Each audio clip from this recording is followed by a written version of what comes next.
That is not supposed to be on there. That I don't. It was mislabeled. That is a horrible, horrible, horrible mistake, and I am undoubtedly sorry for that because we made a really cool intro for it. Sorry, Mike. Hello, everyone, and welcome to My Whiskey Den's Friday F Up beginning. We are all happy to have everyone here, and we are extremely happy to have Fred Swanson here because we are going to be making some cocktails for our cocktail hour this evening, and we're going to be doing it all with Dancing Goat product. So thank you, everyone else, for stopping in and being in the chat and being on time. Mike, Ben, thank you for being here, and Fred, a special thank you for dipping away from the Detroit Whiskey Fest to make some time with us. We can't thank you enough for that. Thank you so much for being here. Oh, absolutely. I mean, I love being with you guys. We have established not only a relationship, but a friendship. And I think you guys are probably at the kind of pinnacle on tier one for understanding what we're doing at the GOAT. I think you guys kind of get us. I think you are able to not just get us, but, spit back to other people, friends, when you're talking about us, what kind of our ethos is and who we are and what we're trying to do. So I will take time away to be with you all the time. Well, we really appreciate it. Thanks, sir. The E-Walls say hi. They were excited. They were one of the first ones that wanted to get some of the cocktails we're going to be making this evening. And we are on a limited time because we know you do have to get back. So let's start off with our first cocktail of the hour is the Elderflower Bee's Knees. That is an absolutely stellar cocktail. That is a fantastic start to the weekend. That is a fantastic little bright, flowery drink that doesn't just drink great in summer. It drinks well all year. The elderflower bumps it into a really cool floral component. Somebody that likes wine but is not a cocktail drinker can really find themselves in this drink. It is a really simple drink to make, and then you can kind of play with the ratios to play with what you want to do or how you want to make it kind of a little more personalized to yourself. Have you guys made it yet, or are you making it as we go? Making it as we go. I'm making it as we go, and we're learning from the last show. We're going to mute ourselves for a minute while we do this. So we're not tinging around in the background, but I'm almost halfway there. So how did you guys come up with this one? What's that? How did you guys come up with this one? First off, I think our gin pairs really well with citrus, obviously. I think that coriander in our gin, given that it's only got 3 botanicals, particularly anything with an orange build, any sort of orange as a garnish builds really well with our drink. I think you can do you can garnish this with just a sprig of mint, and you'll find the gin even easier in the cocktail. But I think that elderflower really starts to bring out that coriander in there, and I think it really flies through. And quite honestly, elderflower is not an overly expensive liqueur. I think almost everybody knows Saint Germain as the elderflower that they find at the stores, because you can also find it in splits in 375. But also, I mean, there's Saint Elder, and then Thatcher's makes an elderflower liqueur that's a little bit more reduced in alcohol, but also reduced in sugars. So if you're really trying to play back and drink on the easier sugar spectrum and be on the easy side of sweet, you can certainly add in Thatcher's. You can certainly you can also take that honey simple and back it down a little bit. I also believe and or know that if you want to stretch that drink, so when you stretch a drink, you're trying to switch it from maybe a old-fashioned glass drink into like a tall Collins glass, and you're trying to make it longer, and thus you're trying to, there's a bunch of reasons that you would stretch your drink. You're trying to make it less boozy. You're trying to make it so that you don't have to make 6 cocktails tonight. You only have to make 3.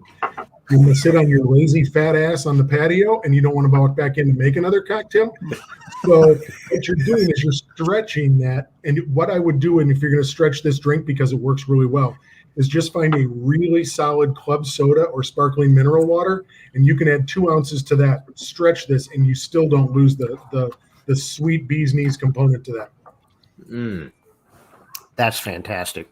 Oh, damn. Yeah. And I could definitely see where adding something like a club soda would make this just sit on the porch in the heat at the end of the day. Well, you sit on the porch, it also makes it a little brighter. It's a little bit more crushable. If it's 100 degrees out, is another reason you might want to stretch your drink. I would say that quite honestly, this is one of those cocktails that is, and you would never, because this is just a shaken cocktail, or you can stir it, doesn't really matter. But you would never shake that. You would never shake anything with carbonation. So if you're going to stretch it in your glass after you've already shaken it, and then you stretch it up so you don't lose all the carbonation. If you put soda water or mineral water in your shaker, you just lose everything and it becomes a flat still water drink, which is not good. But the bubbles kind of bring through all of that. But they also cleanse your palate from a little bit of that sweetness, because a lot of those elderflower liqueurs can also be back sweetened. So the mineral water can kind of take that and explode it and make it a little more bright. So I've got a question for you. I like to pre-make Manhattans, put them in the fridge, let them meld together and stuff. How well? Well, I'll ask you ahead of time for all three of these. How well do these work pre-making? Oh, you can batch this one for sure. Okay. You can batch you can batch the bee's knees, and you can batch that Manhattan all day. What you're going to have to do when you do the Sage Advice, the middle cocktail, the second one we're going to do, is you would just batch the first three ingredients, so it's already done, and then you do you put it all together. So if you're going to have a house party, you can have 8 guests, 4 couples are coming over. Okay, you can batch it that way. You're still going to have to muddle, you're still going to have to shake, and you're still going to have to double strain, but you don't have to build it. Your build is all done because you've done it in a batch.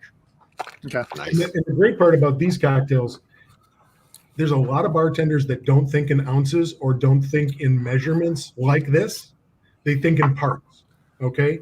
So a part in a Manhattan is a 2-1-1 part. You can add 6, 3, 3 into a Manhattan, and you're never thinking ounces. You're just thinking. So literally, if you're stuck and you don't have a measuring cup, it could be 6 of these, 3 of these, 3 of these in a batch cocktail. Okay, and that's a lot. That's how a lot of bartenders think. They're especially if like you're camping or you're stuck at a stoplight and you're trying to make the right cocktail and you don't have a measuring device. So I'm trying to figure out ways to get people to demystify cocktails, because it's not as difficult. It's one of the best times in the week can be sitting at a bar and ordering a cocktail and just melting into the bar stool and letting somebody else do the work. But then there's this whole thing called COVID that made us start the cocktail at home, and we got a little more confident. So I'm really hoping that people are feeling like they can make these cocktails. These cocktails are not overly difficult to kind of execute.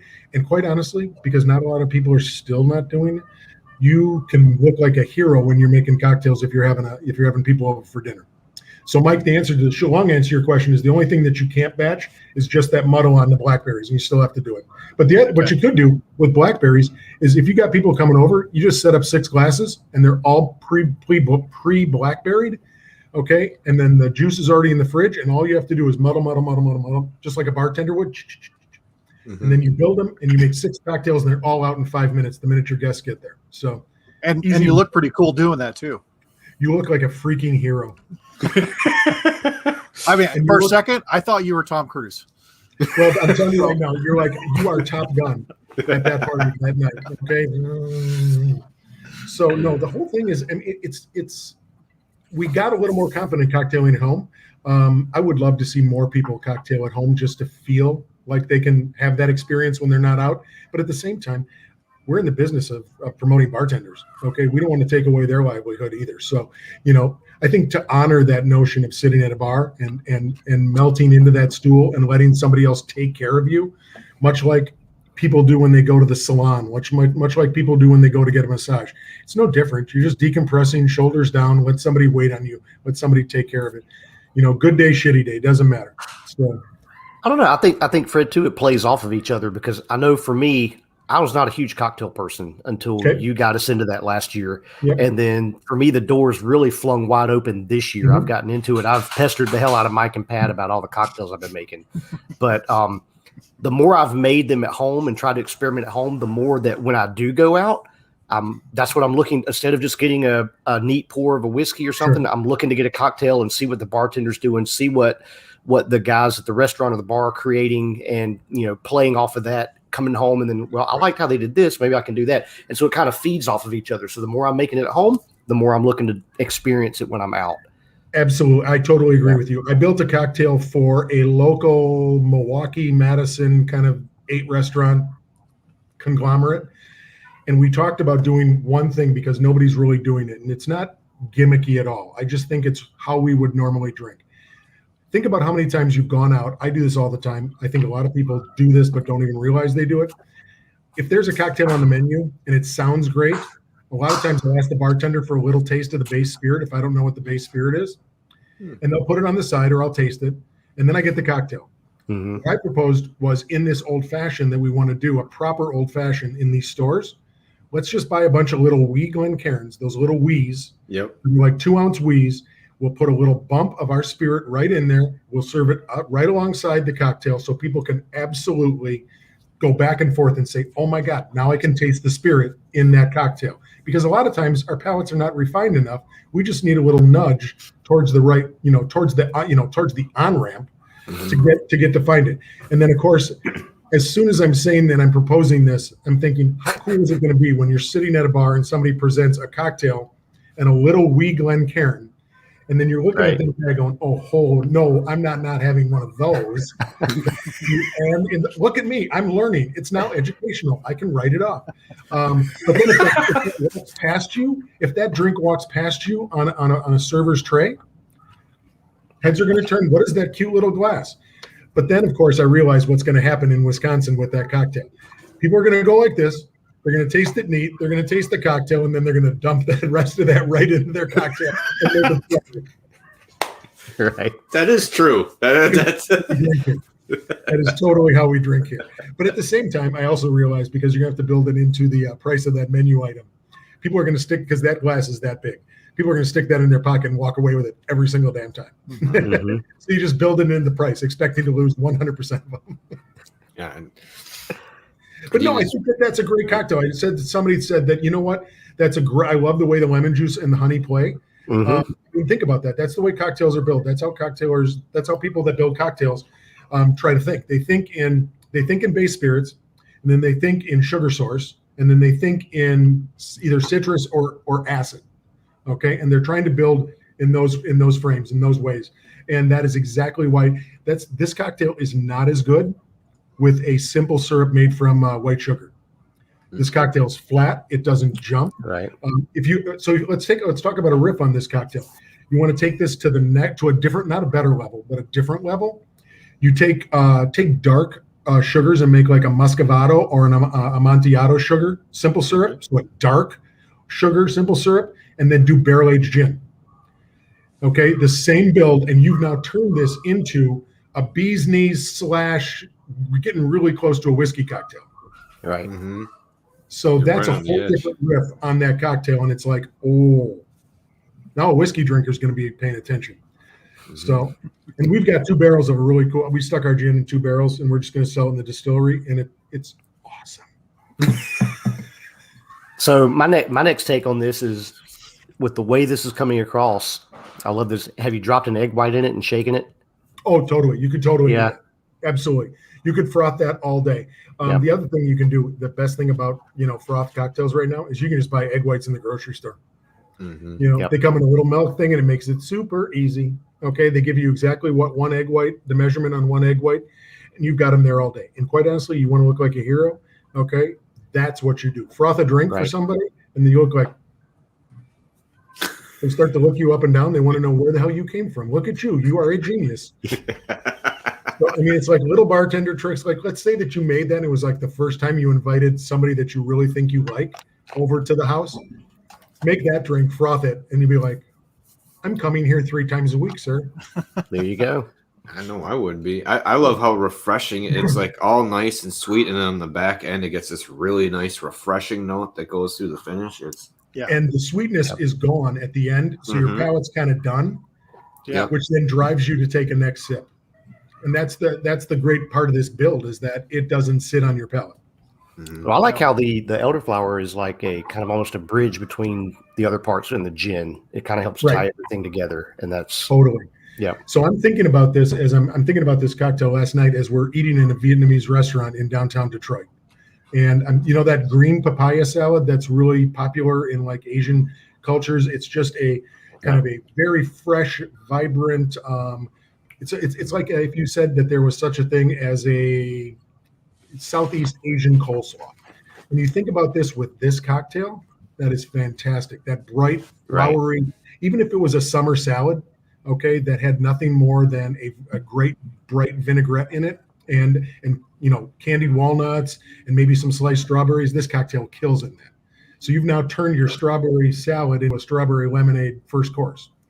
So, I mean, there's just a way that this pairs so well. I would say unbelievable. I've said forever, biggest secret in the market is that wine doesn't pair as good as beer and food, because it's true. But we've got such a wine and food culture that it's hard to break through that silliness. This cocktail breaks through in an appetizer.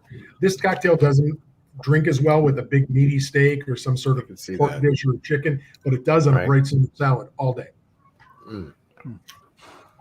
I agree completely. This is kind of a riff on what we did with our canned cocktail with the folks at Plainspoke Cocktail Company in downtown Madison. We worked on a cocktail, a bee's knees, which was just a different version of this, canned it, and it is hitting the market today, and I'm just blown away. We did a honey simple syrup with honey from the distillery and infused it with cardamom. And people that know what to do with cardamom, that do a lot of Middle Eastern cooking, for example, or do a lot of baking, because it's one of those kind of baking spices that ends up in there. It's got that caramely note. Okay, it's kind of close to fenugreek. If you cross fenugreek with coriander, it's pretty close to cardamom. Yep. And we did an infusion there, and this canned cocktail is just stellar. And it's just you've got to understand where cardamom is to understand the drink, and then you get it, and you're like, oh, there it is. Oh no, I better not drive the boat all day. So I just love what we did with that cocktail. Plus, it's on tap down there, and we're just super excited that it's there. So. Nice. Awesome. So where all is it available? Where can you pick it up? Right now, it is. They have distribution all the way up the Fox Valley, so Madison, Milwaukee, and up through the Fox Valley. Okay. So, and Pat and I can eat and probably send you boys some cans. I was about to say, Patrick, it's time to go on a run, boy. I can do that. I can do that late. Well, yeah, I can do that when we get done with the show, even probably. There you go. We've actually got a bunch of distillery. So we've got a bunch that I can just send you guys stuff out to. Absolutely. We want everybody. It's a very limited product. It'll be available just this season. I'm so done with, I'm not so done. I shouldn't be so demonstrative. I want it to be done. People are just like, why drink gin in the summer and then I drink whiskey? Why don't you drink gin year round? Why don't you drink whiskey year round? I don't understand the thought process there. This cocktail plays well all year. All year. Just like a Manhattan plays well all year. Why wouldn't you drink a Manhattan in summer? Yeah. All right. Now, time-wise, I'm going to spin us on to the next drink. Mm-hmm. And then we'll also, between this and over the next two, we'll start talking about some of the stuff that's going on at Distillery. But I do like how you're trying to demystify cocktails, because I know when I first started, and I was a little nervous about making simple syrup. It sounds goofy, and then you find out it's basically boiling water, and you just need to chill out. That's all it is. That's all it is. And quite honestly, I will tell you this: one of the biggest secrets in the industry is that you can spend a lot of time juicing fruit, okay, and that makes a much better cocktail. But if you've also got a food co-op or a co-op grocery store in your neighborhood, chances are they have fresh lemon juice, fresh lime juice, and fresh apple juice all there for sale already. If they don't, call them up. They've got a juicer and just say, hey, I need a half a gallon. I need 20 ounces. They'll do it. Okay, so I mean, you can spend $5 on buying somebody's lemon juice that's fresh and just made that day. Or you can spend $20 buying the equivalent in lemons and the hour that it's going to take you to make the juicing. So there's another little trick. If you've got a co-op grocery store, they are in the business of doing that. And then the other, I mean, like on this next one, it's got fresh lemon juice and sage simple syrup. Yeah, and all you're doing when you're doing sage simple syrup is you're not boiling the sage. You are putting it in after the rest. Okay, so you're putting it in with a covered pot. Let's say you've made the simple syrup, and then you're playing around. You know what? I want to go with 3 big leaves of sage in there that are going to infuse while I'm doing the simple syrup. Quite honestly, I'll throw them in during the boil because I want to break through some of those cell walls that are in the leaf anyways, and sage kind of has that kind of fuzzy exterior they're trying to break through. Easiest thing is to take those pieces of sage, smack them between your hands, throw them in there during the boil if you want, and then just let them rest. let them rest for an hour, let them rest for a couple hours, and then just strain them out, pick them out with, some toast tongs or whatever, and you've got a really great infused simple syrup that took you no time at all. And blackberries are in season right now. Blackberries are hitting the farmers markets, hitting the grocery stores, fresh ones, local ones. Super cool to have those in play in a cocktail right now.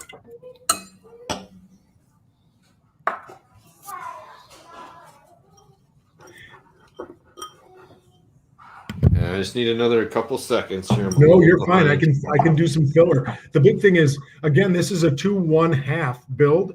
Okay, and this is kind of, again, that notion of whiskeys play at 2, syrups play at 1, and then filler things, whether they're other liqueurs or juices or other things, play at either 1 or half that. So this could be a 2-1-1 cocktail, again, much like a Manhattan is.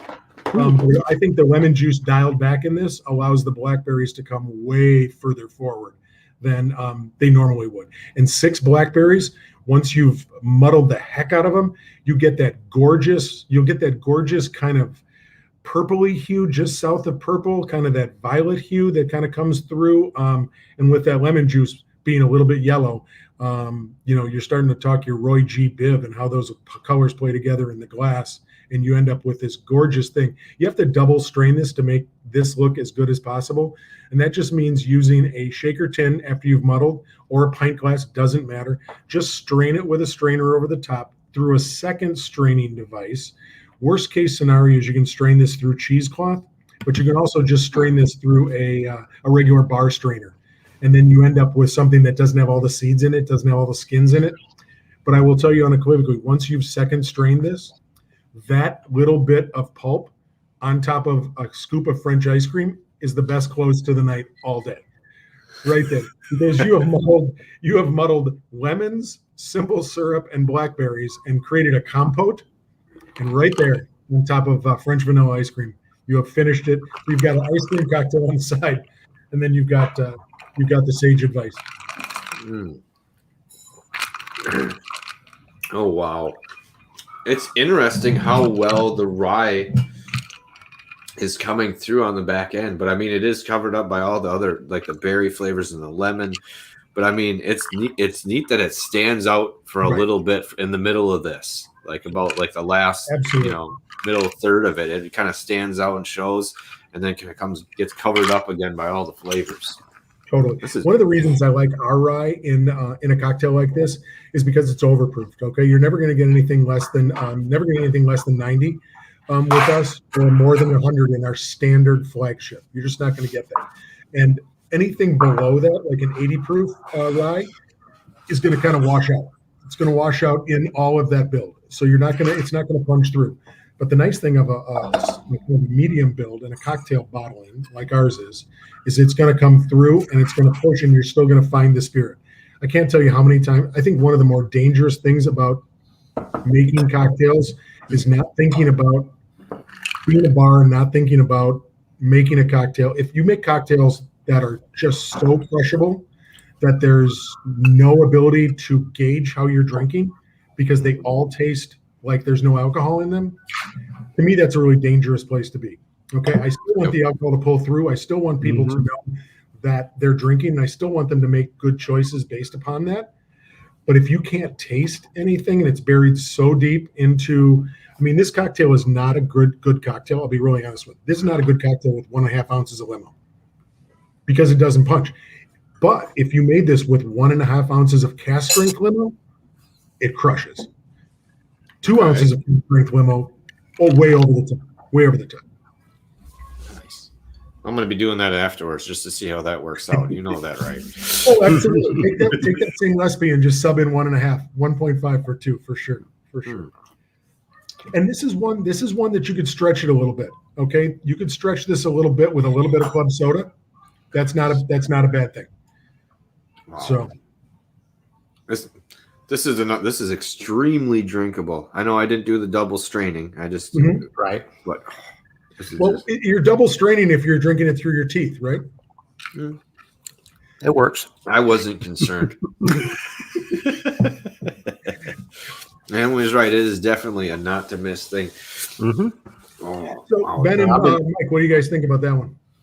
I love it. I've been using blackberries a good bit the last few weeks with a lot of bourbon smashes and things like that. And so this is just right up the alley right here. It's fantastic. The rye and the lemon just all work together with the berries in this. This again could be a mint garnish on this.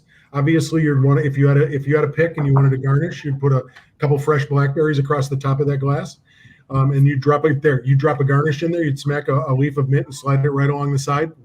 And then your presentation is on point. Yeah. Suddenly you're making cocktails at home and you're presenting them the way they look in bars. I had a mint and lemon with the gin drink, so a couple of big sage leaves in with this one. But awesome! And you can throw sage in there all day. Same thing, and it's just it's again playing around with what your palate is and play because you're going to hit that sage note the minute that you nose that glass before it even hits your palate, and that'll cause you to be able to find the sage in that sage simple. So and this is real similar to when you made I think you made something similar with basil a couple weeks ago, like I did, blackberry basil with bourbon. And I can see how I think that would work with this too, just by the flavors.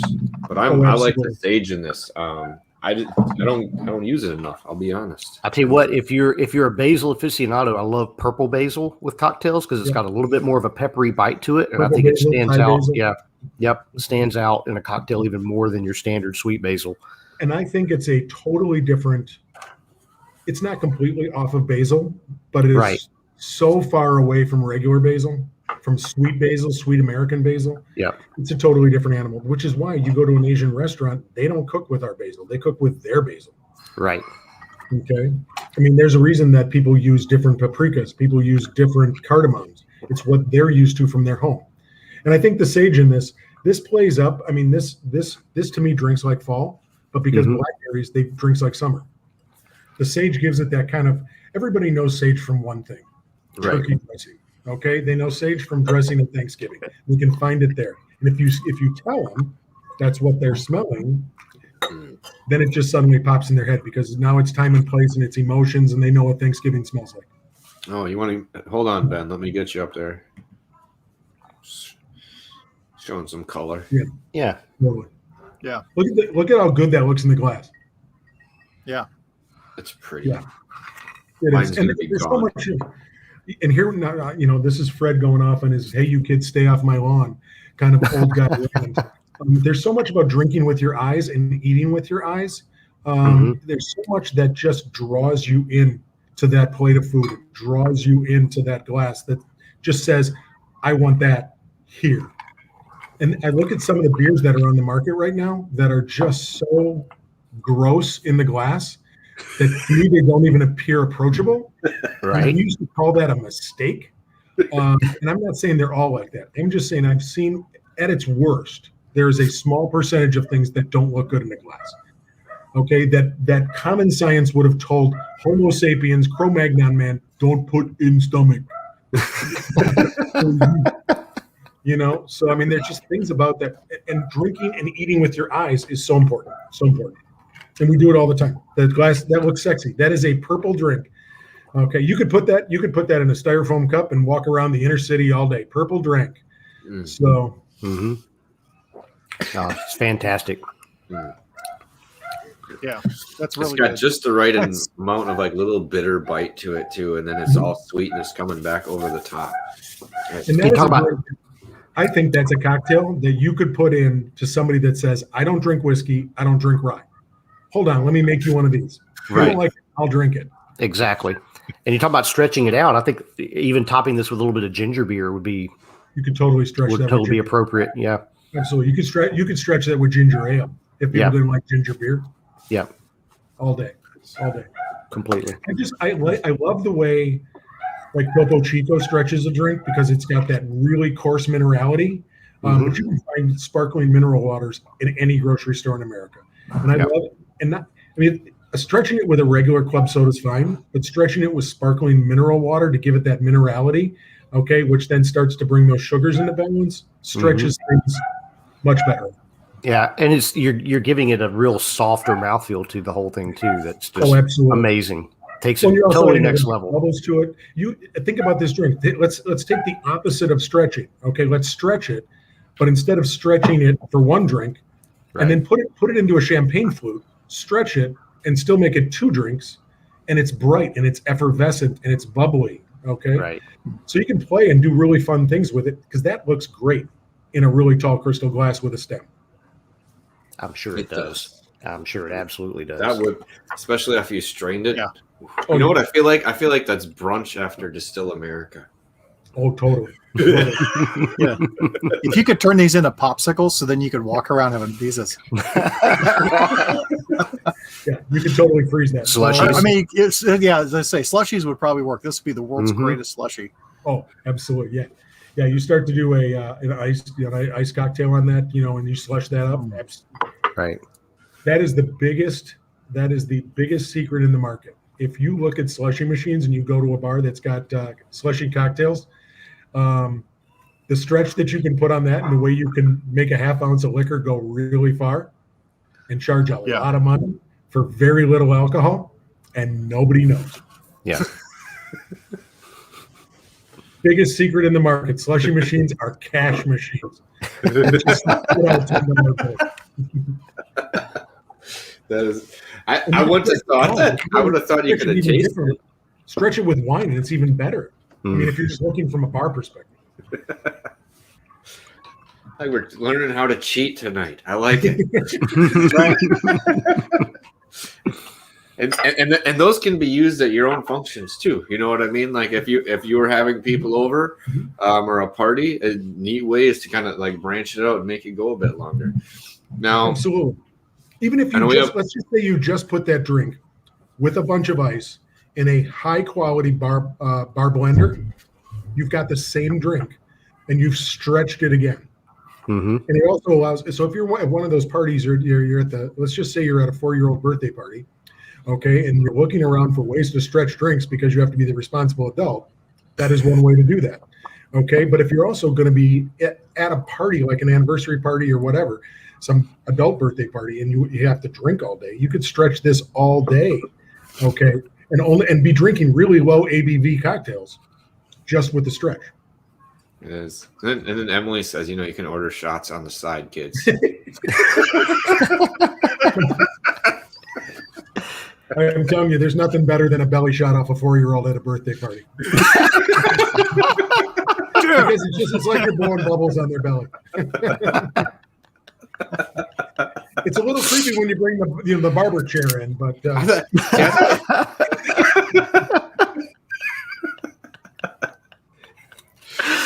we didn't even have to tell you that our Friday night shows are usually a shit show. That's awesome. That's awesome. Just going straight there. Right. But let's talk about a little bit what's going on at Dancing Goat since we've last talked to you, because there are several really big, exciting things. Yeah, there's a lot of cool stuff. We just took a 19,000 square foot facility, added 19 off the back, and we've now doubled our capacity, doubled our area, our footprint. And with that comes the ability at the end of August 4th, we take possession of our brand new 18-inch column still from Vendome. That'll be a massive whiskey rocket that'll just start cranking whiskey and vodkas if we have to. And that'll be 5 stills by the end of summer. That'll be in operation by and large. So we'll have our first still, which is that little tiny pot still that might have made about a barrel of whiskey a week. We have our whiskey rocket, which came out of Headframe in Montana, which is currently making all of our limousine. Then we've got a combo pot column still that we got in the purchase of Death's Door, and that makes all the gin. That just does gin. That is a Carl pot still that's kind of got a column at the top of it. We bought their stripping column from Death's Door, which will sit in the truck bay of the back new edition, and then that big Vendome will sit in the back corner. Our production capacity will go up to about 5,000 barrels a year. Damn. So, and that Vendome will run all the limo, but then we'll be able to run the other head frame column on just esoteric weird shit. We can run 59% barley malt bourbons. Okay, we can do 21% oated bourbons. We can do some weird one-offs in there. So that's kind of the cool thing about that. What we're really projecting is that we're going to get into a game that we never got into, or ever had any intention of getting into. But then we kind of looked at this stripping column that we had. And we thought, hold on, we could buy a tanker of grape must in California, pitch the yeast in California, drive 3 days as it ferments to our back door, offload it into the stripping column, strip it out, take the must and put it back in to that same exact truck bay, not having any of that shit come into the building, run it through the pot still, and now suddenly we've got craft Wisconsin brandy that we can now attack at a very different price point. So our goal is to get into brandy game in a very different way, in a way that people don't have the ability to do, because we've now been the lucky recipients of a stripping column that we had no idea what to do with until we kind of drilled down and thought, hold on, we've got really good relationships with some really big winemakers in California. We can operationalize this.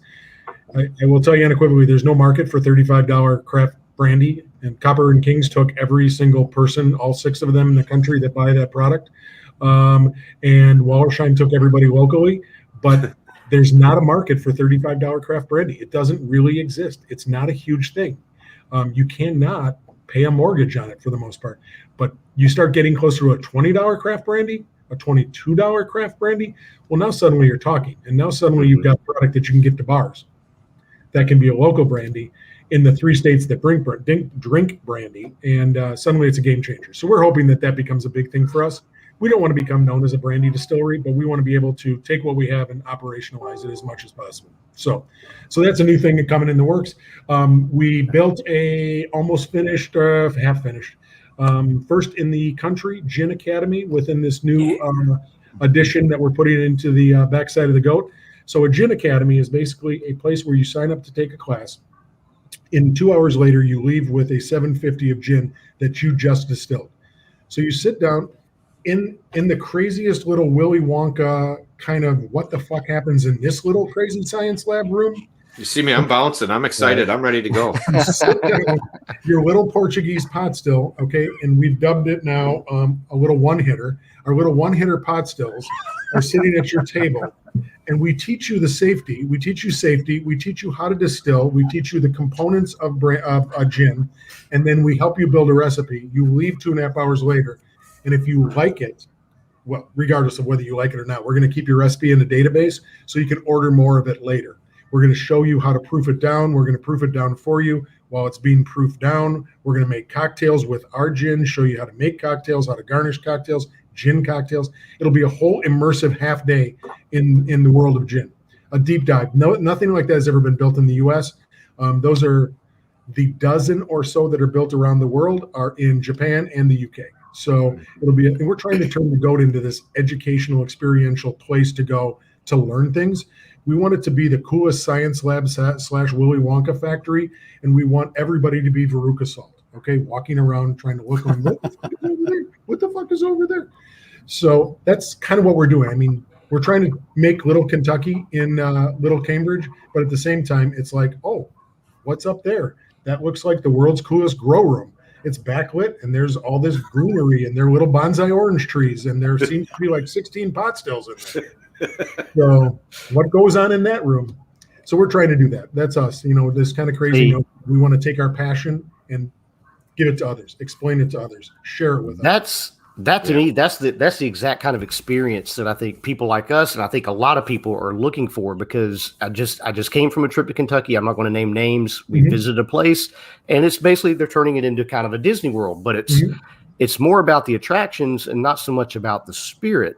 Is what I walked away, what I noticed, and what you're doing is creating much more of an immersive experience into the distilling and the spirit itself and all that. And that to me is what sign me up. I want to be right there, because that's what I'm interested in. So our classes will range in, so Gin Academy is one thing. We'll have cocktail classes. We'll have how to garnish cocktail classes. We'll have be a distiller for a day classes, make your own barrel classes. Learn about, I mean, we'll do a class on yeast. If you want to come in and learn about brewer's yeast and distiller's yeast and the difference between the three, wine yeast, we'll do a whole class on that. We want to be able to share the knowledge that we have and the ability to show this. We're also open with a classroom set of both cookers and fermenters that you can make your own stuff right there. So just signing up. If you're a group of people that want to sign up to make a barrel, that's going to be a class. I mean, there's just crazy stuff that we have the ability to do that not a lot of people do, and we're just going to share that knowledge. That's awesome. That's awesome. I'm like, seriously, that's awesome. We were talking about that and just being able to go for a weekend to do that, and 16 little stills. For me, that's 16 people trying something different. And if it's a group, that after you're done with the first half day, that might be the second half day or the night, is everyone tasting all the creations if you haven't already, which let's be honest. Mm-hmm. Absolutely. If it was our group, we already did. Right. I think it's I look at that space and it looks right now looks so much like a brewery until it doesn't. Okay, but we're going to add all these open top fermenters just like in Kentucky. They're going to all be at the access point on a mezzanine up on 2, so you can dip your fingers into the mash like you do in Kentucky. It's going to smell like a distillery for the first time, really smell like a distillery. And we're just going to have that mezzanine tour where you're up above process and all the little ants are below. And that guide is going to take you through. But the last thing that we did on that tour was we built what we're calling the vault. We built a vault room, and we literally bought a bank vault door. And it's that crazy. You walk past this hallway, and you're like, well, that's odd. There's a bank vault door there. What's behind that?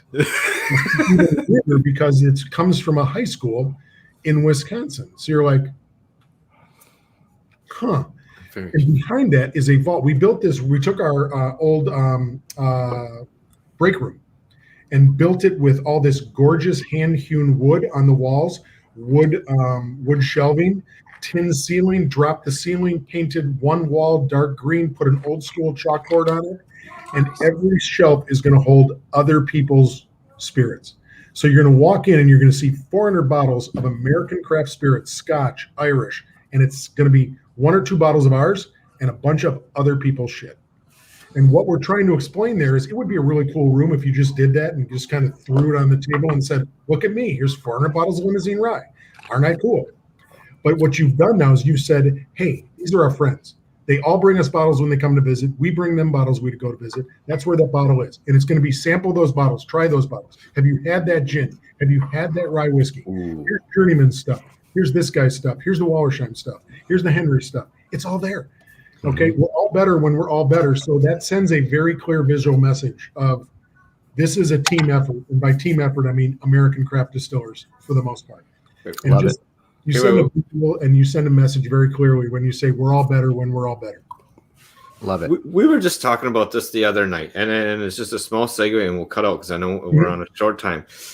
We were discussing because we labeled Todd Leopold the Fred Rogers of whiskey because of his last video. And we were discussing because you are of the very same style, very friendly, very outgoing, very helpful to everybody.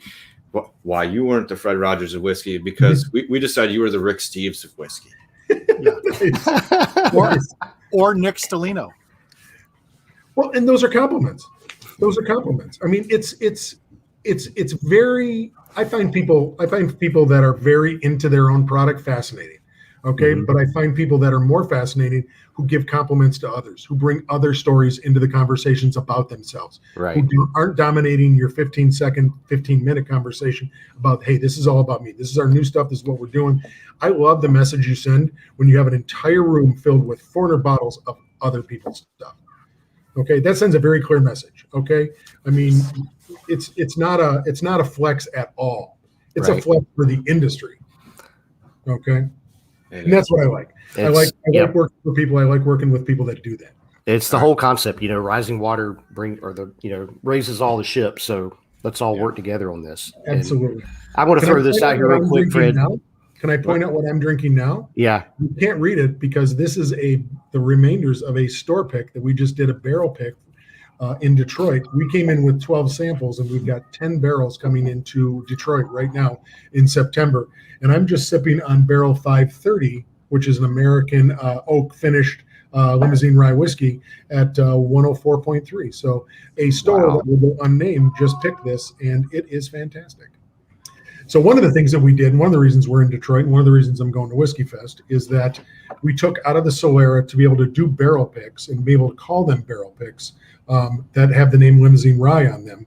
All we did was we took that Solera, unloaded it, and then loaded it back into the barrels that it came from, or Madeira, white port, white red port, yes, and finished some of those. So we have this gorgeous wine lane right now that we're looking at 3 different wine finishes.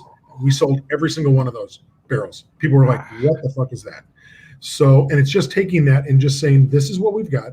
We're going to finish it for a few months more, but we can still call it limo, and we can still knock it out of the park. And I'm just excited by what I was able to do. And there was an extra one of these, so it made it to the hotel room. Awesome. I'm going to tell you, some of those finishes are super exciting. The Madeira, I haven't had a Madeira I didn't like. And one of the white ports, white port finished bourbon last year, like shot up the ranks at the end of the year as one of the whiskeys of the year, because it just had such a unique, fun, bright finish to it. But so I want to throw out real quick, just for everybody playing along at home, the blackberry and then the sage advice poured on top of the gin drink is like a little floater. Holy crap! Just total next level right there. Just took it even. Hold on, time out. Where's my other drink? Because you just basically made a blackberry lemonade cocktail right there. Pretty much, and it all works together, and it just tastes amazing. That is hilarious. That's kind of our thing here. We like to do a lot of blending and mixing and stuff. So I'm sitting here looking at it going, you know what? I bet I could pour that as a floater on top, and sure as the world. So I will tell you this: we did a barrel pick, a store pick with one of the top liquor stores in Wisconsin, and they ended up taking 3 barrels. And as we sampled through, we filled up a large 32-ounce mason jar because we weren't finishing anything. So we just did an infinity bottle there. And before we got done, we realized, holy shit, this is almost. A lot of people think that's gross. They'll never drink that. There were, 5 guys' lips on it, whatever. Right. One guy took it home and reported back to me when he got home. He's like, "This might be better than what we just picked, asshole." I'm like, dude, we just might have made the best infinity bottle. And he's like shaking it up. Right. It was hilarious. I'm like, Dan, that is hilarious, because there's not a lot of people that would do that. And he took the whole thing home and he reported back that it was stellar. That is awesome. Fantastic. Okay, we got a couple more minutes, so let's do the last one, and then I want to talk about your rick houses for a couple seconds, because it's tremendous. So we called it the Goat Manhattan. The main reason is that we wanted to riff on a perfect cocktail, and perfect in the cocktail the realm typically means in a Manhattan. Let's just talk about what a perfect Manhattan is. So Manhattan is 2-1-1, and what you basically have is 2 ounces of your plain spirit, an ounce of vermouth, and either 1 or half of simple syrup, because a lot of people don't like the simple to be at that level for a Manhattan. So what we did was we kind of ripped on that, and GOAT now being used very frequently as the short acronym for greatest of all time, and also an acronym with our name in it. So we took, and the perfect also means a split between red and white vermouth.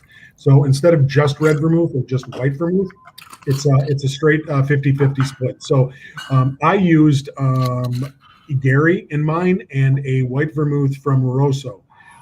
I do like producers that do both a red and a white. So Gary has a red and white. Rosso has a red and white. You can find local producers that make both red and white vermouth. It just plays because you get a very different wine-like characteristic between that red wine base and the white wine base. And the trick on making vanilla anise simple syrup is that you can skip the anise part if that's not your jam. And you can make simple syrup out of honey like you normally do. And if all you did was use 1/8 of a teaspoon or less of vanilla, strong Mexican vanilla extract, that is the quickest way to make vanilla simple syrup in under a minute.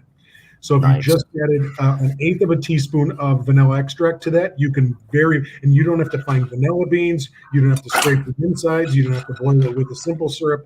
You can make it very clearly, very straightforward with Mexican. And we're so lucky in Wisconsin to be one of the places that has Penzi spices. And their Mexican vanilla extract is phenomenal. Yeah, it is. It has a nice little extra snap that you don't get from like the other American. Absolutely, and I will tell you the biggest secret in the world of cooking is that high-end spices like Penzeys are not only better, they're cheaper than grocery store spices. They might get sued by McCormick, but there are better spices out there that are local and they're cheaper. So don't shop at a grocery store, for Lord's sake. Go to a local spice purveyor and they will sell you better, fresher, and always buy small amounts. I usually buy the smallest amount of vanilla extract unless it's like Christmas time and I'm doing a ton of baking. But buy the smallest amount of spices, buy the smallest amount of extracts because you go through them quicker and you keep them fresh. I can't tell you, I bet every single person on this call has a grandma or a mother that when they move said, hey, do you want any of my spices from the kitchen? And you're looking at 25-year-old McCormick fennel. And Mom, I don't need that. There's nothing I can do with that tired old spice. Right. So I think that pops through, and I love the fact perfect. I think a red vermouth Manhattan works great all day. I think a perfect Manhattan in this with a little bit of that vanilla simple stretches that and just blows it into a different component. I'll just throw this out. Fun, man. I'm sorry. It's just a fun nose. Sorry, Ben. It is a fun nose. I'm loving this so far. And just one of the little things for me personally, I love when doing Manhattan, I like to use Lillet, substituting for the vermouth often, either the Rouge or the Blanc, which I use the Lillet Blanc in this one for the white. It just adds a little bit different character, a little bit different note to it that I think is fantastic. But and so far, this is amazing. It's not very different from vermouth, so you're in the same lane as the highway all day. Right. Oh, this is gorgeous. That's fun. Yeah. All right, I'm gonna get into it. The nose was just so. When you talked about like melting into a chair, this is my melt into a chair drink / smell. Like it just hits me. Is it that smell, or is it Manhattans in general? It's the smell more than the Manhattans in general. I'm like, I hear this, and I'm just like, you get like that comfort, like almost I'm in a supper club feel a little bit. Well, think about how the vanilla plays. So, I mean, you could stick limousine rye into a lot of blind tastings, and you could just say, we're doing a blind tasting of high rye bourbons. And you could stick our rye in high rye bourbons, and there's not one, I can guarantee you, there's not one person that could pick it out as a rye. They would pick it out as a high rye bourbon if you set the stage correctly. Okay. You can also put it into a rye tasting, and it's going to taste like rye to people. It's just the suggestive quality of it. Right. And because it's got a very bourbon-like swallow, for lack of a better term, it comes across with vanilla all day. You can find that sweet component of the vanilla simple pushes through those bourbon components of the rye, and it makes it fantastic. So what I'm getting off of this I drink too many Manhattans, but and I'll admit that this is. I was trying to think of how I describe it. For me, anyway, I describe this as a leathery Manhattan. Yeah, it is. Absolutely. This is like, Pat mentioned being a Deb. Yeah, this is the smell of leather, drinking a Manhattan. Right. This is great. I like this a lot. That and quite honestly, you can add a little bit of anise to that. You don't have to add any anise to that. It's just plain with that simple syrup kind of thing. Mm-hmm. You can change up the sugars. I think to this, you could do a white sugar simple with a little bit of vanilla, and it's going to be a great drink. You could do a honey simple. It's going to be a great drink. You could do a dark sugar with vanilla, and it might be the best of all drinks. I've been on a big Sazerac kick here lately, and so this syrup plus your rye, I'm already thinking I'm at it. This is going to be in my next Sazerac that I'm probably making this weekend. Oh, totally. Both, because I love how I think the syrup on this is going to amplify what's going on with the absinthe rinse, and then the way your rye plays in all of this is. This is killer. I think a Saz will be killer with this. I'm a fan of the rye. So, I mean, we built a cocktail rye. We built a rye that cocktails well. We built it to proof between 90 and 100 all the time. Every batch is taste proofed. So, we bottled at a lot of those points in between 90 and 100 and all the half points therein. Right. We are very, very, very excited for people to play with our bottle in cocktails. Oh. Is there any chance that one of our biggest Missouri is becoming one of our biggest states? So yes, we are in Missouri, and any liquor store can buy us. We are distributed there. Actually, we just sold 4 single barrels. into Missouri. Those will be available in the fall. We are all the way on I-70 between St. Louis and Kansas City, and virtually all points north and south of 70. So you can find us there, and hopefully if you're in the St. Louis area, I will see that individual at the St. Louis Whiskey Fest in November. Oh, I bet you will, because Matt's there, and Matt will definitely hit you up. I know. So, okay, can you say the area that those single barrels are going to in Missouri? No, but I can say that they're reasonably close to St. Louis. Okay, and Kansas City. Son of a bitch! All right. I will say that if you live in Columbia, you're going to have a drive. Okay. All right. If you live in Springfield, you're going to have a drive. If you're on the boat in Lake of the Ozarks, you're going to have a drive. Yeah. Oh, you could do yes, absolutely. She is absolutely correct. Yes. You could do a cardamom simple with this. Yeah. Pair it in, because cardamom and anise pair really well. Okay, because they're oppositional. Right. They don't work together until they do. Okay, it's that kind of. So when you pair beer and food, wine and food, spirits and food, you can go one of two ways. Okay, whether it's you're doing a beer and cheese tasting, a wine and cheese tasting, you can go same lane of the highway, or you can go oppositional. So you can go similar or opposites. I love the challenge of opposites, because I think anise and cardamom are opposites, and I think combining those into a simple would be awesome. So kudos to Adina, because that is fantastic. That's a great idea. Yeah. And she's pretty nifty with that. All right, a couple more minutes. I'm going to put up a picture. There we go. I'm excited about this thing.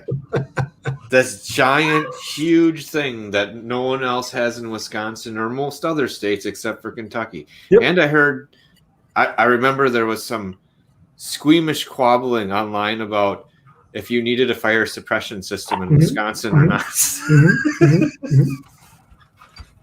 The crazy part about that story is that is the first true Kentucky rickhouse built in Wisconsin. That is the first true Kentucky rickhouse, by and large, built outside of, depending on how you define it, Kentucky or Tennessee.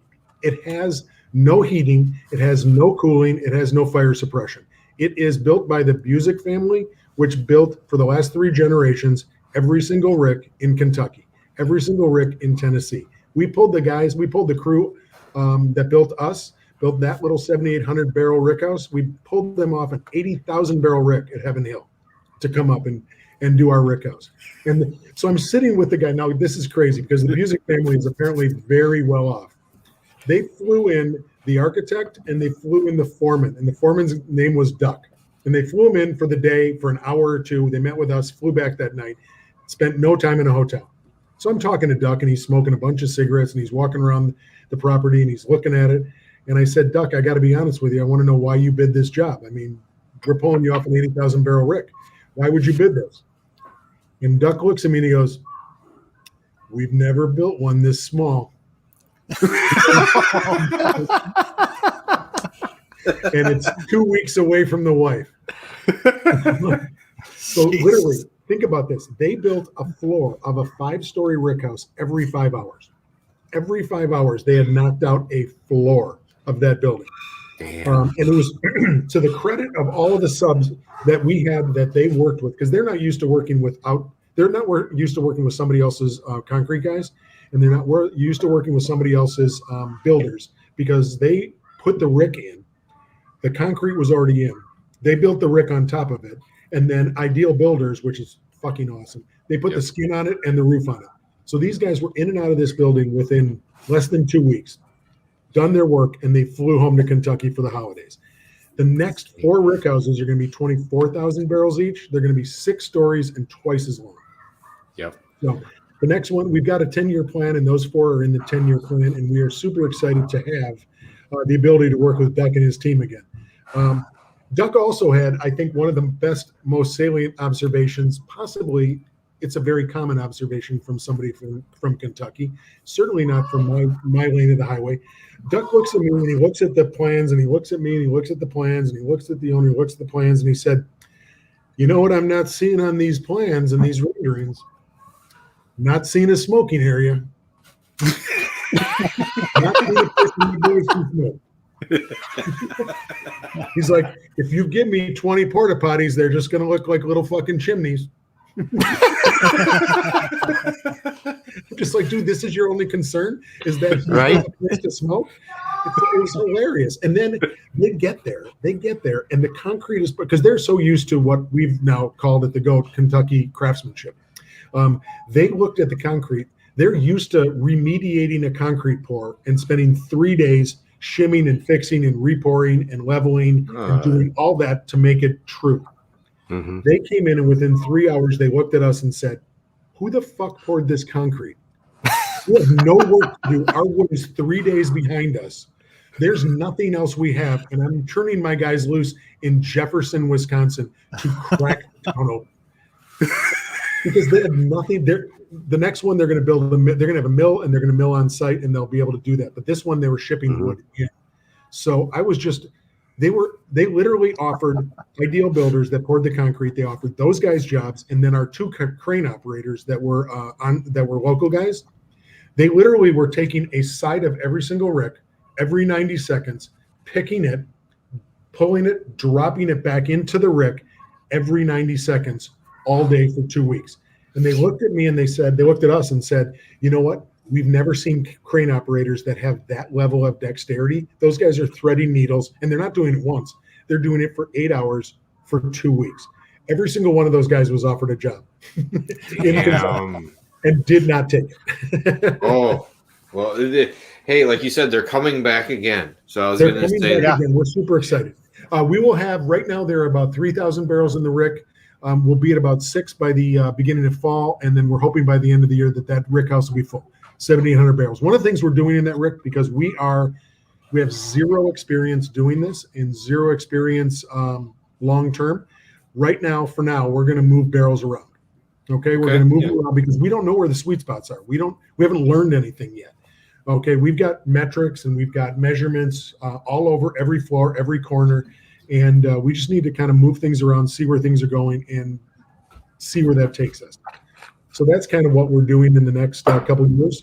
We're going to build a bunch of other rick houses in the next 10 years is the goal. So we are super excited with what's to come. We're super excited with what we've got. We have literally built Little Kentucky out in Little Cambridge, place for people to come, take a tour of process, take a tour of the rick house. We want to put in natural plantings there. We've got all the containment ponds with natural grow areas.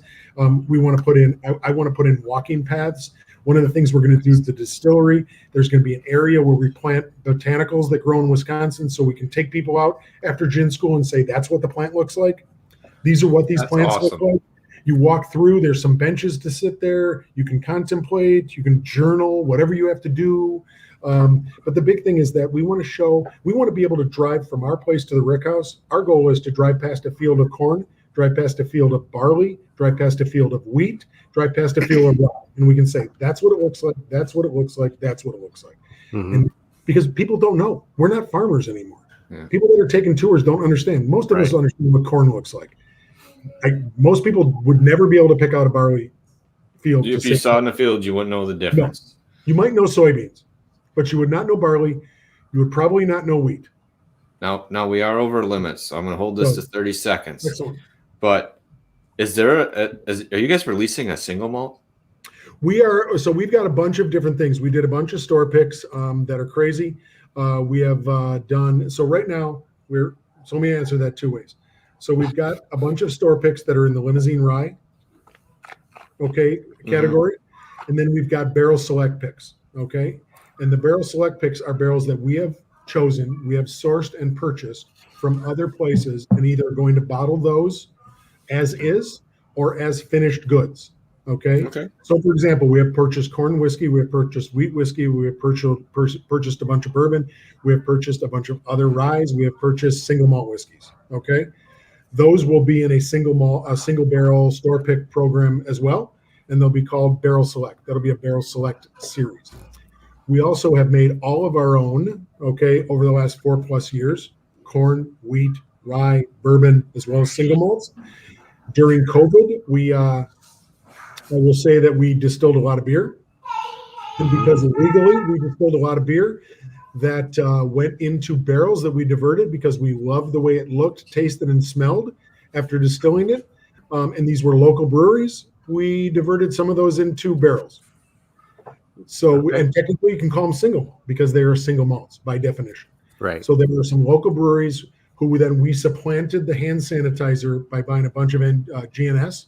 And we supplanted a bunch of that to be able to say, oh, we're taking this shit off the table. This isn't going to go in the hand sanitizer that we're giving away. What we want to do is we absolutely I want to be able to walk up in 4 years and say to some brewer friend of mine, this is your whiskey. And they're like, what?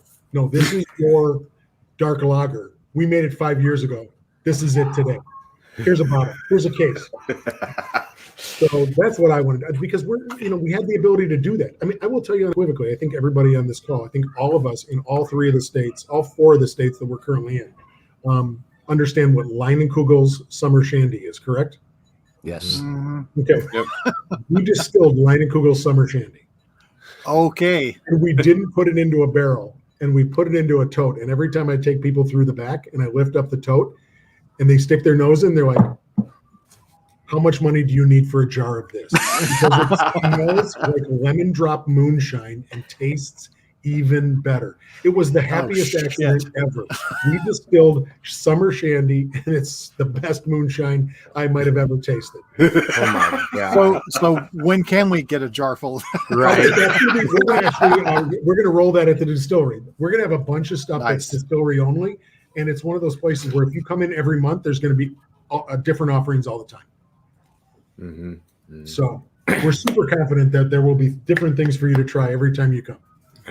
And we're excited about all the different reasons to come, but we're already over. We know you got to get someplace. Awesome. We don't want to hold you up. We're going to let you go. Thank you so much for stopping in, Fred. No worries, man. Sharing these fantastic cocktails with us, because the red, white, vermouth, I have not done a lot. And I am absolutely loving in this cocktail. I'll be honest. I'm loving the combo of it. The one thing that people don't like about Manhattans, the people that are maybe were dropped on their head as small children. Okay, if you balance that into a perfect Manhattan with that white vermouth, it gets them closer to what they like, because a Manhattan for a lot of people can be very heavy, very rich. Okay, it can be too much. So you brighten it up a little bit with white vermouth, and suddenly it's a different animal. It's a game changer. And people are like, oh, I can do that. What is that? All day. Fantastic. Nice. Well, we will host you anytime. We will be happy to. Not only we'll host you, you can stay at our houses. We'll feed you. We'll find you friends to walk around with. We will do whatever it takes. Okay. We will treat you like you're fucking kings if you come and see us. I'm in. And we'll see you all at Distill America, because right before the beer festival that I'm putting on in August, I'm doing a big tour for a bunch of breweries. We're going to do the same damn thing at Distill America for a bunch of people that want to come up, and they're there anyways. We'll take people through. So we're all there, and we're pitching it to several people, but I have to vaguely pitch for them to wait till like maybe the afternoon of November 1st, because I want to get my own VIP ticket. I do not want to. There we go. Don't cut me out of that first hour. I'm going to tell you that is a fantastic hour. That's a great hour. The super VIP is a really good hour. It is. Yeah. All right. Fred, thank you so much for coming on. Appreciate you so much and everything you do. Cheers to you, and good luck at the rest of the festival. Cheers to you. All the love. We appreciate all that you've done for us. So thank you again. Cheers. All right, man. Later, Take care, Fred. Thank you, Fred. All right, we're going to stay on for a couple more minutes, just because I saw Mitch popped in, and he did have a good comment about the concrete floors. I saw that, and I did not get to it, but it's like someone poured them going away from the drains. I've run into that, and man, you don't know how someone can be able to leave a job sometimes. Yes. Like, how did you get off the job site? So, what was your guys' favorite drink of the evening? And hey, everyone in the chat, thank you for stopping in tonight, sticking with us through the whole thing. What was your guys' favorite cocktail right now? Because they were some fun ones, and they were each a little bit different. Go ahead. Whose fucking dog is that? Damn it, it's mine. One of my kids came home, and I'm texting him, telling him to shut the dogs up. I'm like, we can't help it. Someone walked in the door. I'll tell you, I was Okay, the Elderflower Bee's Knees was extremely surprising. I mean, they all looked good from the recipes. Elderflower Bee's Knees was surprising. I'm really seeing this as being a big summer drink.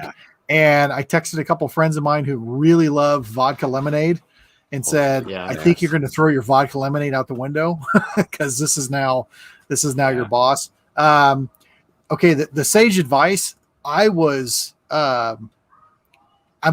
really leaning towards that one only because it was a really nice, very well layered, flavored cocktail.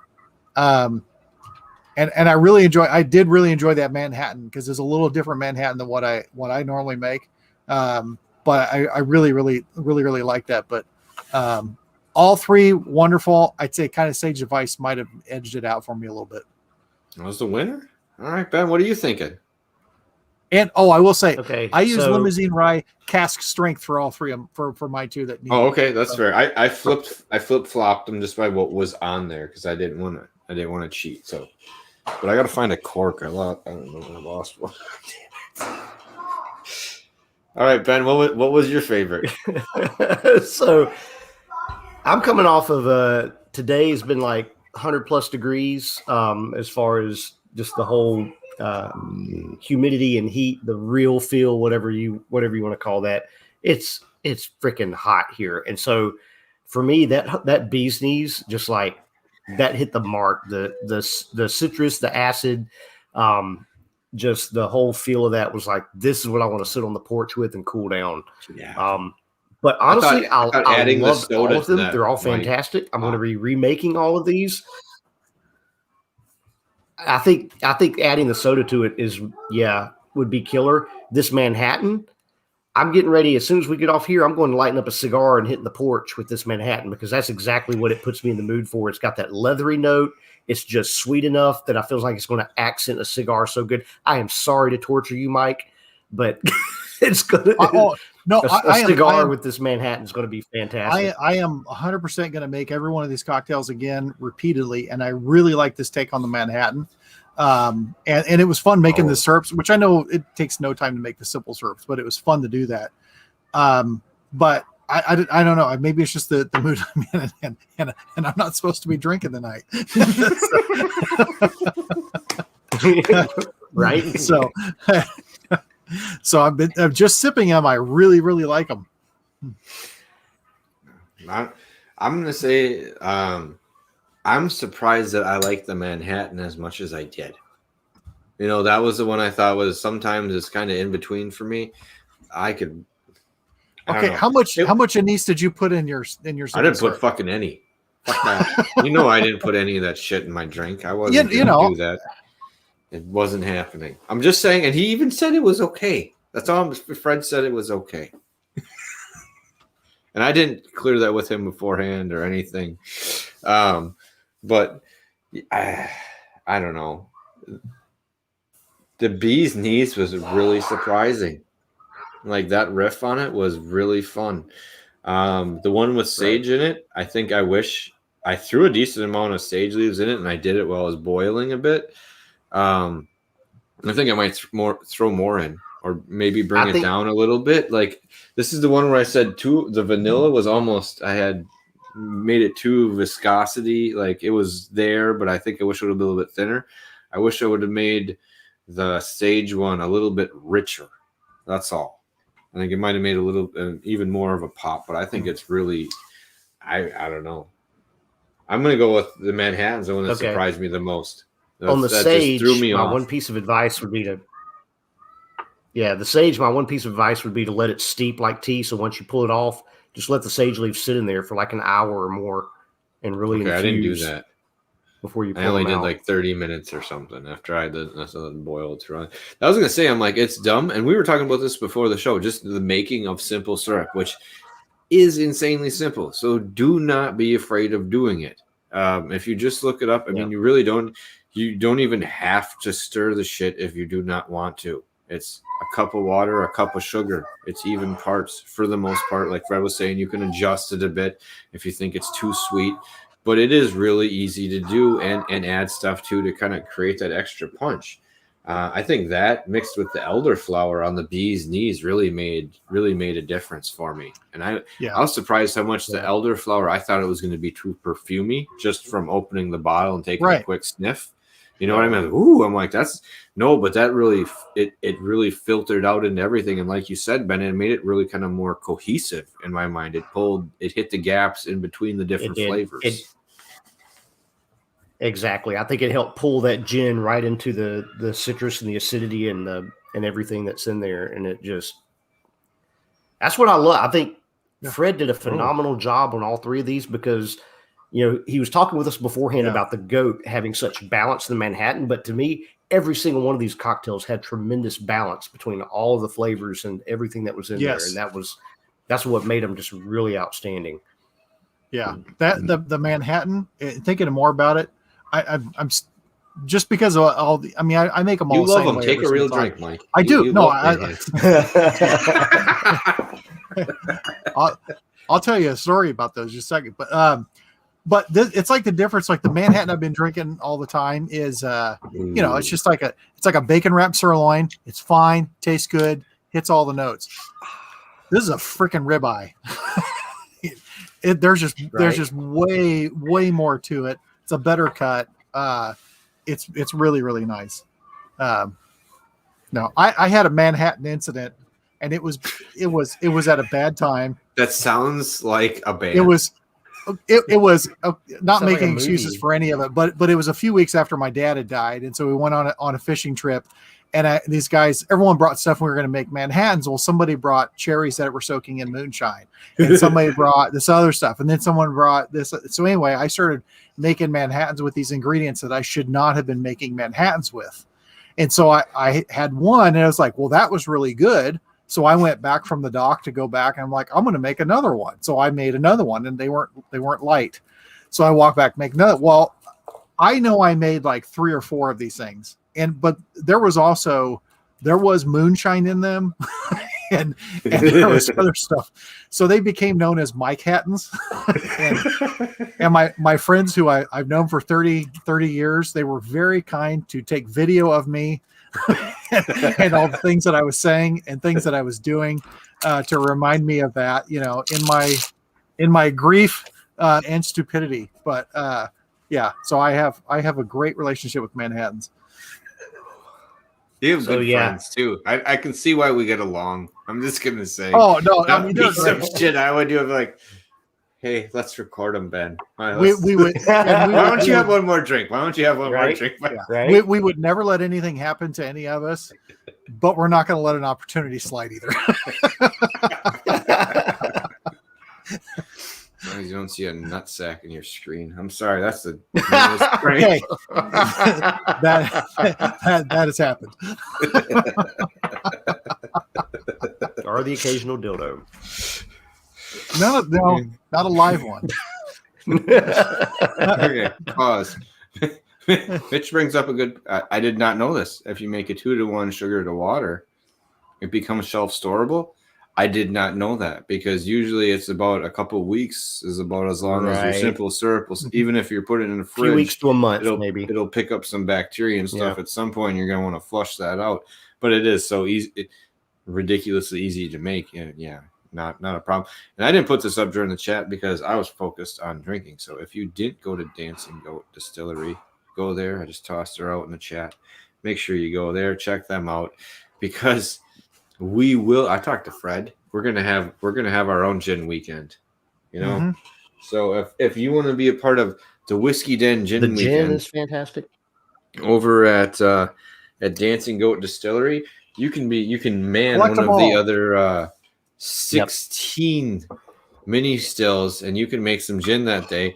And you know us, we're good together with you at night, like we were talking about, and we can all taste each other's gin to see who kind of came up with the best one. And if you put anise in it, you can just fucking keep it to yourself and share. You know what though? You could have adjusted that. Anise in it. I bet you do. Bishop did that too to me, the little asshole. Fucking. It made the star anise in that simple syrup was really nice, and it added something to it because that's one thing Dancing Goat Rye doesn't have. Is it doesn't have any of the anise notes. It doesn't have them at all. which I know that's another reason you Right. like it. But it's also just a really good whiskey. It is. It's solid. And the cask strength is. It is. Yeah, Cask I want to strength go to bumps it Dancing up a Goat notch. even more than I already did now. That's right. So when that becomes available and they're done with the gin room, we will let you know because we will be having a gin weekend, at least a gin afternoon, like kind of morning-ish afternoon. By the way, it sounds like it's a half. I'm sure it'll turn into an all-day affair. Oh, it's a whole weekend. I mean, I not know. lie I to mean, each I know. other. Yeah. Right. There's Let's going to just be have to be a straight few here. classes that same day. There's going to have to be what classes that A day? few classes that same day. I mean, you Oh. know. You're He said, asking how many a lot. classes? No, how many classes? He said they got all these classes. Gin class was 2 hours. Well, no. It was gin class 24 was 2 hours hours in a to day, make Patrick. it. He said it was like Oh. it was like a half a day course altogether. Oh, Because you have to pick your own botanicals. That's what I think is neat. I'm not going to name names, but somebody in the chat already has their recipes. Well, that doesn't surprise me. and I'll bet you we're going to want to drink it.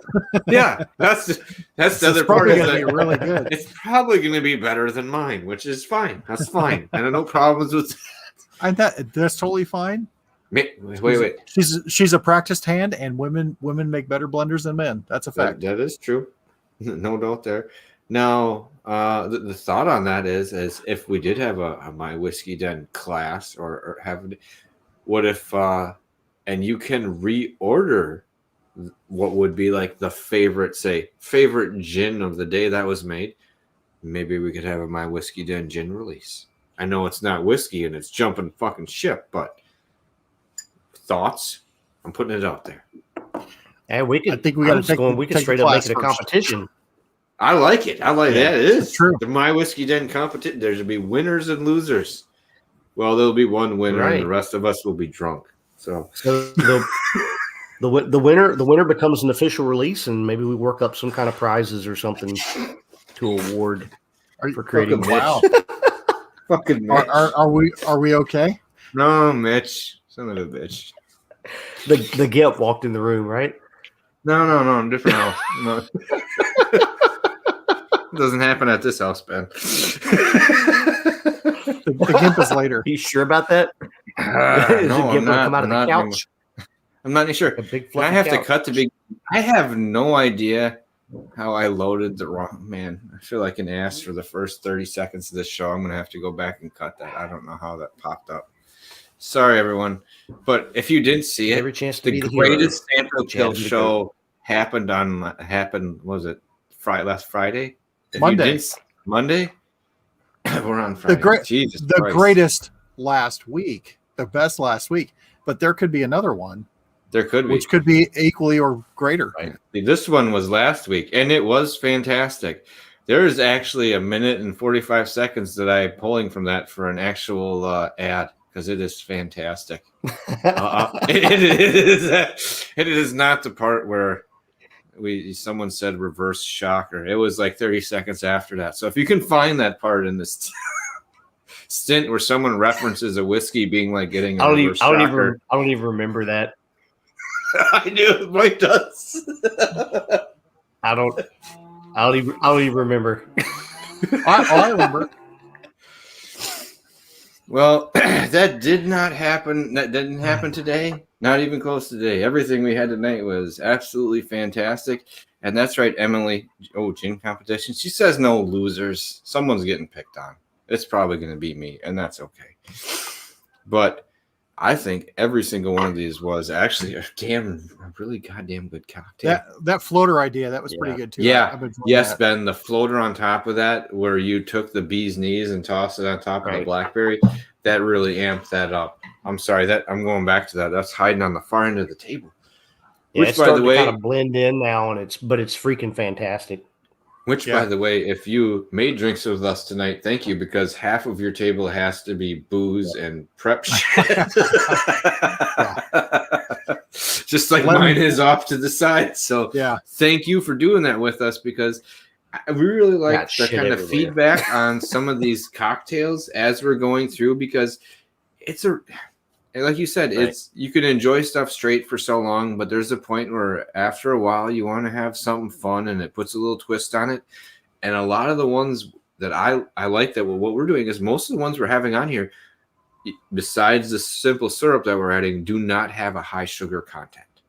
You know, and you could drop that down because high sugar content in my past is where I got a lot of hangovers, you know, and this is where you can still taste the liquor in it. And I was gonna say, and they're not too sugary. They're like right on the edge. Maybe I'm overstating myself, and I'll have to make an addendum tomorrow morning on my Whiskey Den page, but we'll find out about that. But I like that it feels like it has a lower sugar content compared to other cocktails that you're served, you know. Yeah, that's all. Yeah, these are they're great. We don't blow any smoke. These are great. A blackberry with the floater on top is fucking fantastic. Yeah. All right. If I could drop some club soda mineral water on that right now, it would just be the bomb to go sit out on the deck with. But I've got a cigar already. This Manhattan is going down. Ben's already like pushing his way out the door. I know, damn it. I wish I could. He's canceling the stream. I was over here. Yeah. I wish I could be out there with it. I'm gonna do the bee's knees and I'm gonna do the sage advice on I'm gonna try to make a slushy with them. Ooh, I think the sage advice slushy will be fantastic, but I want my sage amped up more. Is all I'm saying in that. I think more sage in that. I was afraid that it might be overpowering. Fuck that. Yeah. Put her in there. I bought a little box of it, you know, a little plastic container of it for it. I'm like, put it all in there when you're cooking it, or at least maybe the last 10 minutes when it's cooking, like Ben said, let it sit. Yeah. Mine could use a little bit more from that. Hell, and I know it's dumb, but I think we can. And what cigar, Ben? What do you got there? Alec Bradley. Donkey one? No, it's not the donkey. It's Alec Bradley Prensado, which is hold on. I gotta make outstanding. You bigger. Hold on, I gotta make you big. There, now put it up. She said. Talk softer, Patrick. I'm gonna make you big. Yeah. You kiss my earlobes. I'm not a nibbler, sir. Hey Ben. Hey Ben. Pat's gonna make you big. All right. I'm having flashbacks to the hotel there in Salem.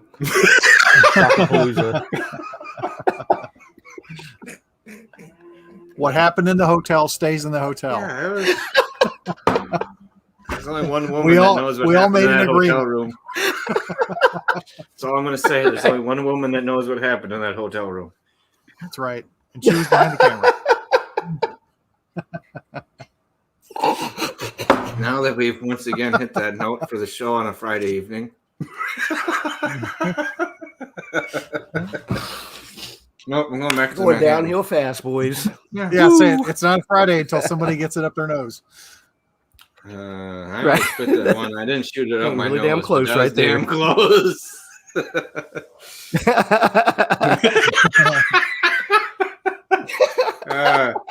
We'll leave that off screen. I got nothing to say about that. Yeah. No, I'm just that we're all going to run. We're going to run away together. That's all. Change our names. Right. We're not afraid to share, Ben. She's already seen the picture. She knows the story. Oh, I think that got posted right away. How are you doing? I'm really tired. I was going to say that went straight to social media, so it's out there. But yeah, that is. And Matt, damn, I'm excited. I like bourbon slushies. 100%. Yeah. Right. I might be able to play with those. Okay, so coming up before we go, Monday. What do we do on Monday? The second greatest sample kill show of the year, or maybe the greatest sample kill show ever. Week. The greatest sample kill show of next week. Right. Because they're all the greatest. Yeah. Of all time. They're all ever. But Mike reminded me, like when I watched the replay, that we weren't, reviewing Elijah Keg, his latest release, and that we weren't cool. No, that's not. Sorry, that's not. No Elijah Craig, no BTAC. Nothing wrong with it. It's just not our. Sorry, vibe, it's Yeah. It's not Larceny Barrel Proof version B, C, D, F, Z, Y, X, whatever the hell, you know. God, this Manhattan's good. But it's still the Sorry. greatest damn sample It show will be. ever. And we'll have new things to try, and who knows what happens. We don't know. Maybe that'll be good. Maybe it'll be a 50-50 show like last week where it was just not, this didn't go well, but whatever. Was it 50-50? Too good, too bad, one in the middle. That's what Maybe. it was a vaguely. There was too good and there was too bad and there was one that was in between. Now, I don't know where on the scale you want to place all these. Big Oreo cookie. But I don't know. What? So just before we forget, because I want to make sure for the people who are watching and anyone who watches it later. So we do have the sample kill, and then on the 9th we have Marianne. Oh, that's right. Marianne Eves on the 9th. Eves coming on, and right, and we've got. And then if you're familiar with Will the, Persons. Go ahead. Oh no, Yes. go 16th. We have Will Persons from Old Time Spirits, but yeah, go ahead. Right. And then who else do we have this month? We have at least one more. Looking at the 23rd, it looks like we're going to have the two Stevens, Stephen Beam and Stephen Fonte from Limestone Branch in Kentucky. And they're putting out. They're one of the more interesting distilleries for me, where people are saying where you're bridging craft to kind of that next tier thing. What I like about what I like about them is what they're putting out is very consistent compared to some other places where like this it is is really very good. consistent. But when you hit some weird things like we're long enough in here, that old elk barrel, it was bad. You know what I mean? Like there's some places when you have, and like New Riff is rangy, in my opinion. You can have some great stuff, and then you can end up with some stuff where you're like, you know, like you're not, you know, like it's okay, but it's not what the last couple of releases you had were. And I think Limestone Branch is a very consistent distillery when you're getting something from them, which shouldn't. I think Limestone Branch to me is one of those that they're hitting overdrive on what they're doing. They've got it kind of dialed in, and what they're producing, and even their experimental stuff is fantastic. And then you've got the whole. For me, what's interesting is the lineage and the historical tie of old Kentucky whiskey, old Kentucky bourbon, into the craft style of what they're doing. And I think that's really cool. Well, I love what they did. I think that's a neat break off for someone who didn't have to do something like that to choose to do something, you know? And then it's like, where are you going to go from here? Because you do have that background and that pedigree for what you're doing, you know? It's just a neat break off in my mind. I really enjoy that. So we have some fantastic shows coming up in August, but you know what? This next Monday, I really enjoyed the last one so much. I hadn't laughed / cried that good in a while. I think we're going to keep it another review show and just see how it goes down. Just see how it goes down.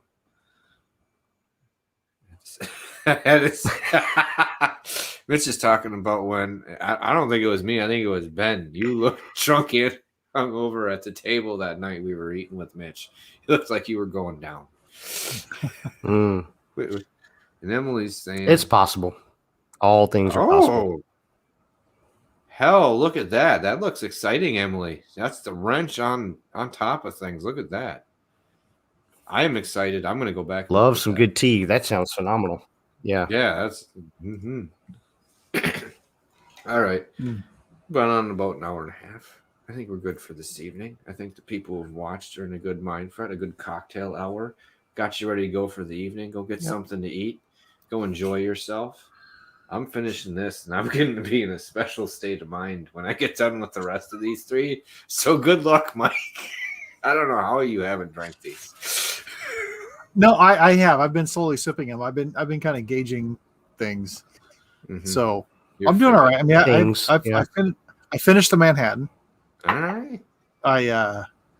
I'm pretty close on the gin cocktail, which I do really like. I do too. I was surprised by that. I don't know what to tell you. I like that gin. I feel like I'm going to be working off of it when we do that, or I'll talk to Heather Manley and figure out what they were doing. I want to try her Sundog gin.